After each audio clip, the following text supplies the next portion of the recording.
Hello! Let me show you how to do top-down movement, or better yet, how to animate top-down movement in the style of Legend of Zelda: Link to the Past. And what I mean by this is, for example, if we're moving this way and then I press up and down, or up or down, we move like this. If I let go of the right button, then we move up. And then if I use left or right, we go diagonally, and so on and so on. Right? How do we do this? It seems simple, right? You never really appreciate how difficult the little things are until you actually try to make them. And then you just appreciate, games so much more, right? Another thing, like, see how as we're changing the animation, right? Everything is so fluent, right? It's also in sync with itself, right? We don't do this kind of stuff, right? When we're changing animations, right? I can press it all over the place, right? And it seems like it's keeping pace, right? Tuk, tuk, tuk, tuk, tuk, tuk, tuk.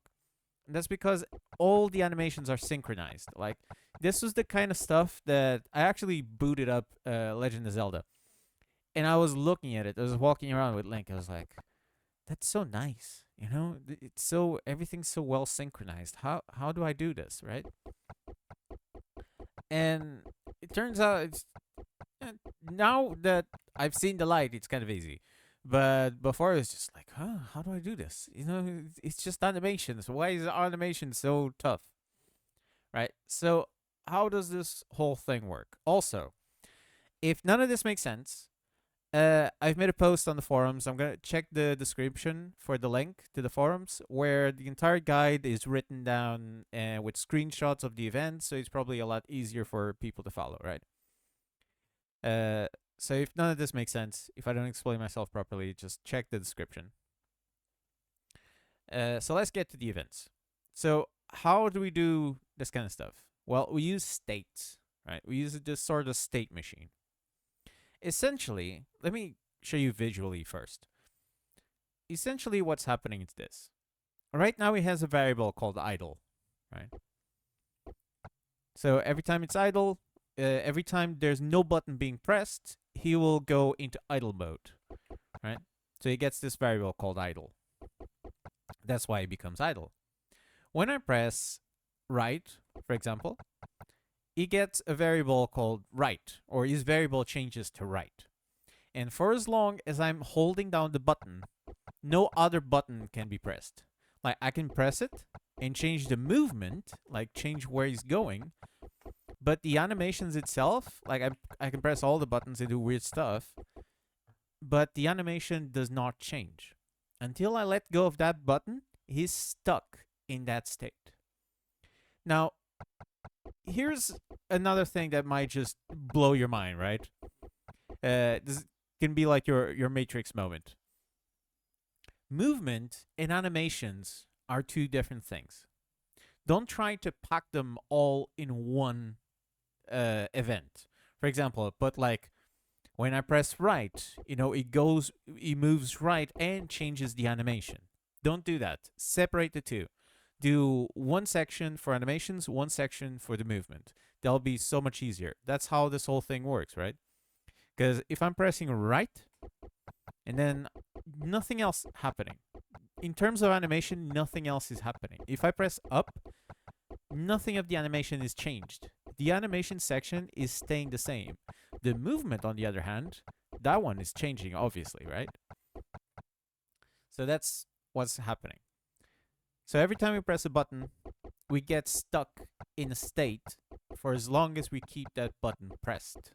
When we let go of and we have, for example, now I have like left and up. If I let go of left, then the up button now gains priority and changes to the up position, right? But until for as long as I kept the left button pressed, I could press up and down and they're not registering. They're like, they can't happen. Now, the moment I let go of the left button, now the down button happens, right? So now he takes priority, he becomes the state, and that's what's ahead of everything else. So how do we do this? or the events. And by the way, the way we keep everything synchronized is because we were using a timer. It's kind of fancy. It's kind of cool. I'll show you. So we start with the states. Also,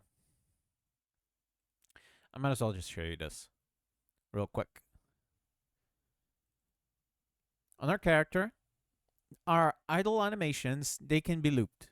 That's fine. When we let go of the button, it goes into the loop. That's okay. Our moving animations, on the other hand, we do not want them looped. We're the ones who are going to set the frame. We're the ones doing the frame changing to keep everything synchronized.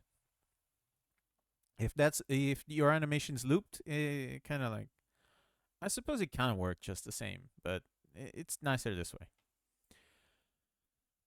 Now that I think about it, it's like yesterday when I was doing it, it's like, wait, this cannot be looped. But now it's like, we're pausing the animation anyway, so it can be looped. It's fine. This is what we're using. We're using the smooth camera to follow us around, and we're using the top-down movement without the default controls and without the rotating the character. We also have 8,000 on each, so that when I press the button, the character starts running instantly and doesn't like ramp up like a car, right? Okay, so let's go to the events. Now, as far as the events go, these are the states, and we start here. So when the left key is pressed, then we have this variable that checks, is the button pressed? No? Okay. If we press the left, that is the left, right? Yes, it is the left. So the moment the left button is pressed, we change this variable that changes the state, right? And we put it to left. We change from nothing to left. And then we make the button pressed, the key pressed, to true. And this is what's going to stop all the other keys from being pressed, right? Because you can only press them if the variable key pressed is false. So the moment it turns to true, you can bash as much as you want on these. These are not going to happen. And that's what's locking the animation in that first position. And that's the thing, that you can push as many of the other buttons as you want, that it's not going to change that until you let go of that button. So I suppose that's the important part. So we lock the button and we change the thing to left. And then we go down here. And if it says left, right, we do all this stuff. So we change the animation to run on the side because we're running towards the left. We pause the animation. This is so we can change the animation manually, the frame of it.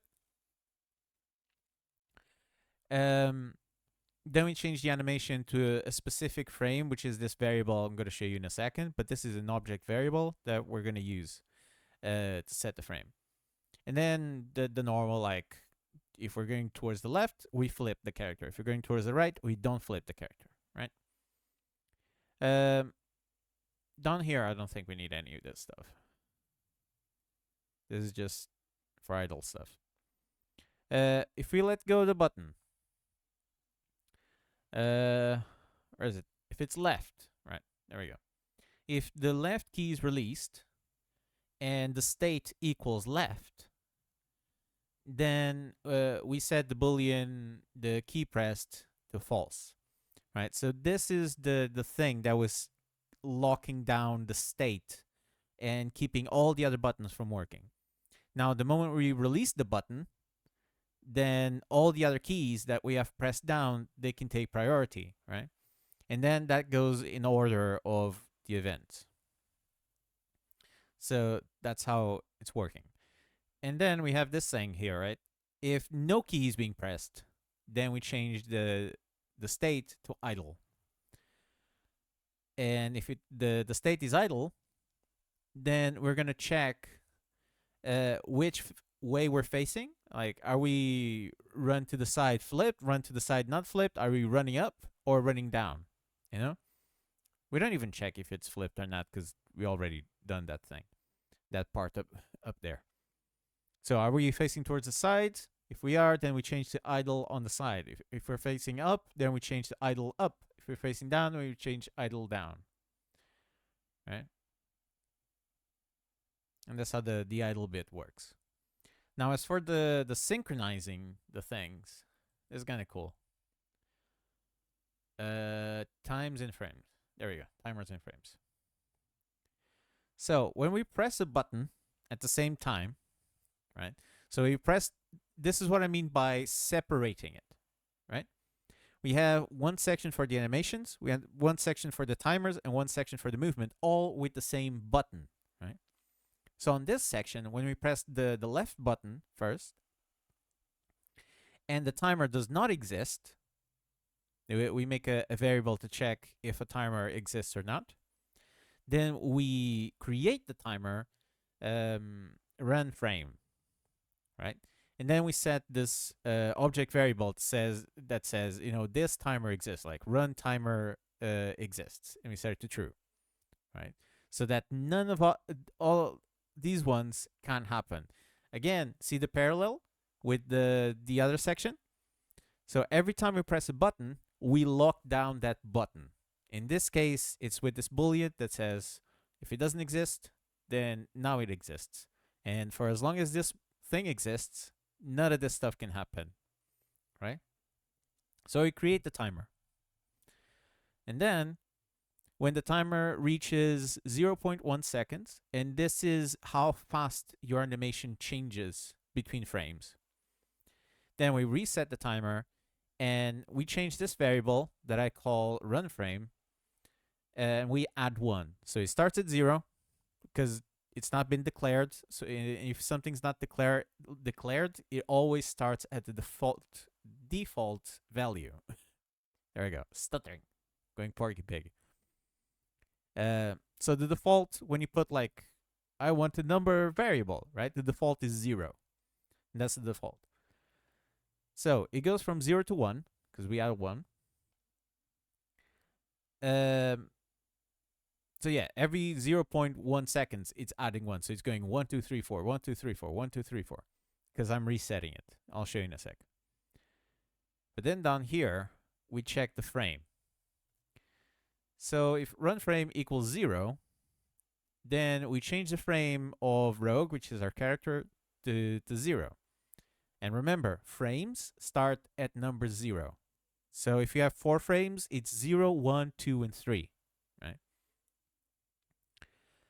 If it's 1, changes to 1. If it's 2, then it changes to 2. If it's 3, it changes to 3. If it gets to number 4, then we, right at the top, right? If run frame equals 4, then we set it back to 0. So it goes 0, 1, 2, 3. The moment it hits 4, it goes back to 0. So it's like 1, 2, 3, 0, 1, 2, 3, 0, 1, 2, 3. And it keeps going like that. And I think that was it. Oh yeah, we need to delete the thing, right? So where do I have it? Oh yeah, and we check like if we're running. The frame thing only happens, we only set the frame when we're running. When we're idle, we don't care about the frame. So that's what this is. It's an OR, right? So if either this or this or this is happening, then we do that, right? All right, where do we delete the timer? Oh, it's up here. If the text variable equals idle. Okay, so we release the button from the other side, right? From the other section. We're not pushing any button. So now we're in the idle state. And the moment we go idle, we delete the timer and we check everything off, right? So now we can do it again. If we push a different button, then we start the timer again. But until we let go of everything, until we go complete idle, for as long as we have one button pushed and we go from one state to the other, they will keep synchronizing. So if you're moving towards the left and you go from frame 0, 1, and then now you pushed up, you're still at frame 1, and then it goes 2, 3, 0, 1, 2, and so on. That's why it looks so smooth, so round, right? and why the steppings, the tuk tuk tuk tuk tuk, they always sound the same spacing, if no matter which direction you go. Even if you change a bunch of directions, right? They'll keep the same tuk tuk tuk tuk tuk because they're running on this timer. And how do you do the extras, right? The sounds and stuff. Where is it? Animation, timers, particles, and sounds. There we go. My eyes are really bad. Keep saying this. I feel silly for repeating myself.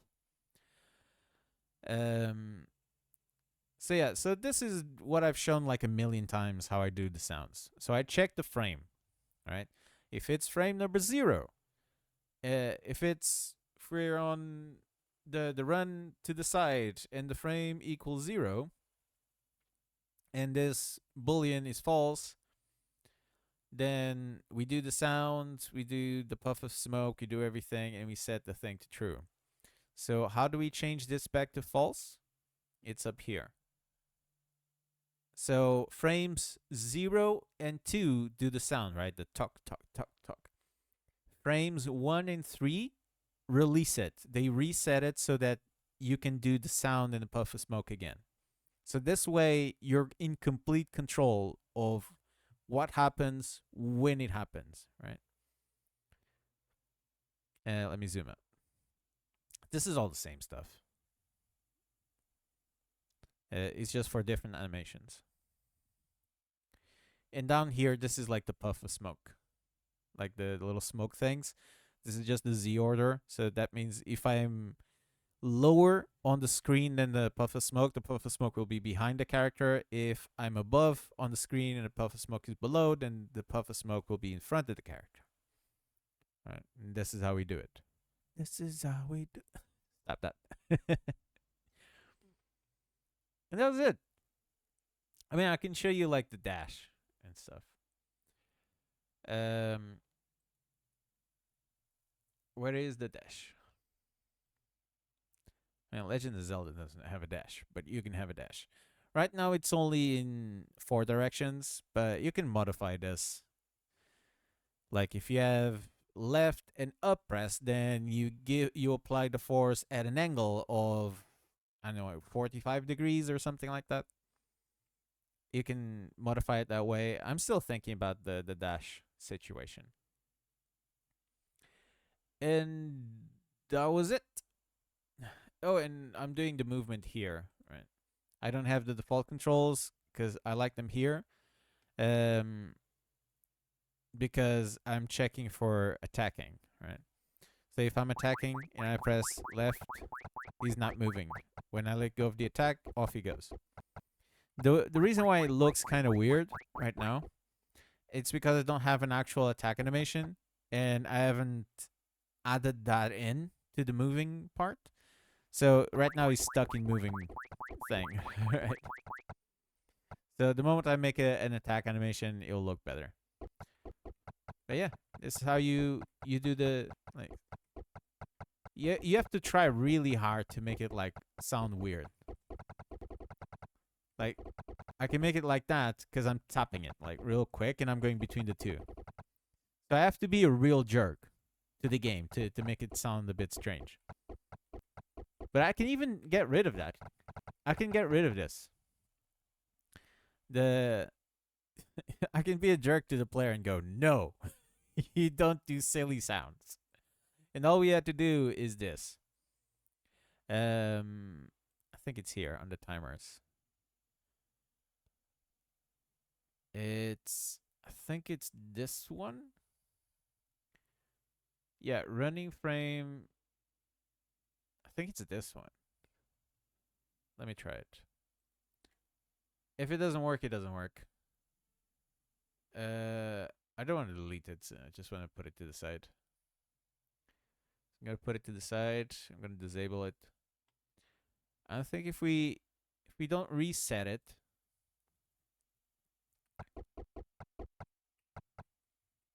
Yeah, there we go. I mean, it mitigates it a bit, right? Because now he remembers. Like, you need to stop for a second for it to reset. There you go. But if you try to spam it, it's not so bad because he always remembers the last frame you're on, and the timer keeps going. Right. So even if you're a complete jerk, it doesn't sound so bad. But that's up to the player. You know, if the player wants to make silly sounds, it's up with him. Like, I've bulletproofed this enough, I think. You can. I think you can do that on Link to the Past as well. Like if you just spam things when Link's on top of the water, it also sounds like a. I think. I'm not too sure. But yeah, this is beyond good enough. Like this is so polished. And again, if you press the dash key, we dash. It still doesn't have a dashing animation. I'm still working on this game. But yeah.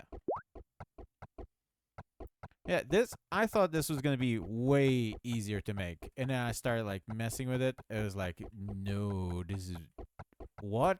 I had to like Jedi mind trick myself into like, what the heck's going on? And I was like, oh yeah, states. Let's do states. Maybe states will be better. And then I did states. Is like, this is not perfect yet. And then I had to mess around with it more. But yeah. So anyways, I hope you understood that. I hope you enjoyed it. If you did, leave a like, subscribe, check the description for the readable guide, all that stuff. But this is the TED Talk. Every time I do a guide, I like to do the TED Talk. Talking about this stuff. Leave me a comment if you watch all the way to the end. You know, leave a like, all that stuff. It really helps. And, you know, it always makes me happy. My channel has so few comments that every time I see a comment, I'm like, oh my God, someone bothered. Anyways, till then, I'll catch you guys in the next video. If you have any questions, leave it in the comments and I'll try to explain it better. Till then, peace out.